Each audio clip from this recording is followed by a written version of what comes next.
नमस्कार। आज पौरपालिका तरफ द्वितीय दिन हूँ पूर्व दिन थिला किसी इनॉग्रेशन आज किसी भी जगह हूँ ये 8 नंबर वार्ड रे स्पेशली कि जतिक जगह बुलूनी दुई जन अच्छा जो दुई जन भिन्नक्षम व्यक्ति अच्छा सी आज ये कर सी भी स्वावलम्बी होगा सहित लोक मान सेवारे सी आमको आम कहनु सी तरफ आमको सहयोग कर धन्यवाद जनाऊँ। 8 नंबर काउंसिलर को भी धन्यवाद जनाऊँ जे कि से प्रोग्राम टी कर भल भाव डेकोरेशन भी कर भाई आमर सबू जगार आम स्पेशली जो लोक गहली अंचल आम करमती कि लोक मैंने किसी पाखे किसी पानी ना तो पानी व्यवस्था ये निहाती दरकार था जेहेतु खरा प्रबल प्रबलतर हो चलती तेणुक आखि आगे रखी यही जगह सिलेक्शन करूँ आशा करूँ आम 100% दबू म्यूनिसिपालिटी तरफ धन्यवाद। आज ओडिशा सरकार आम आनंदपुर पौरपालिका तरफ 16 गोटी वार्ड रे जल छत्र शिविर खोल जाइए। तेणुक आज आम 8 नंबर वार्ड रे एक जल छत्र केन्द्र भी आम मान सहयोग खोलागला। तेणुक आम वार्ड रे मु 2 जन भिन्नक्षम व्यक्ति जहाद्वारा कि से निजे गोड़े चली पारना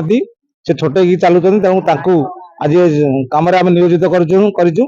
सरकार को निश्चित भाव धन्यवाद देवी पौरपालिका को धन्यवाद देवी जहाँ ये कार्यक्रम कर व्यक्ति मैंने जो जल छत्र सामिल हो जल छत्र सहयोग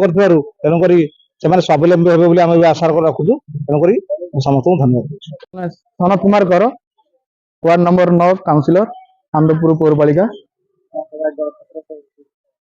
सरकार गोटे बड़ प्रयास जो ग्रीष्म प्रभाव को आखि आगे रखी 15 दिन पूर्वर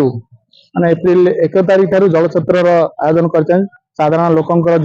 वर्तमान जो खरा ताती मुक्ति पाइबा जल संकट रु दूर होगापी जो जगार लोक मान समागम होती से जगह प्रशासन तरफ गोटे गोटे जल छत्र आयोजन कराई जोटा कि साधारण लोक मान ठंडा पानी जल जोगा आनंदपुर पौरपालिकार 16 गोटी वार्ड प्रत्येक वार्ड में गोटे गोटे जल छत्र व्यवस्था कर सरकार को आम शुभेच्छा और धन्यवाद दूसु। यही जो खराब जो ग्रीष्म प्रभाव को आखि आगे रखी जो जल छत्र योजना कर आगामी दिन में सफल हो पूरा आज आम 9 नंबर वार्ड रे आमर अध्यक्ष महोदय उपाध्यक्ष समस्त काउंसिलर बंधु एवं आम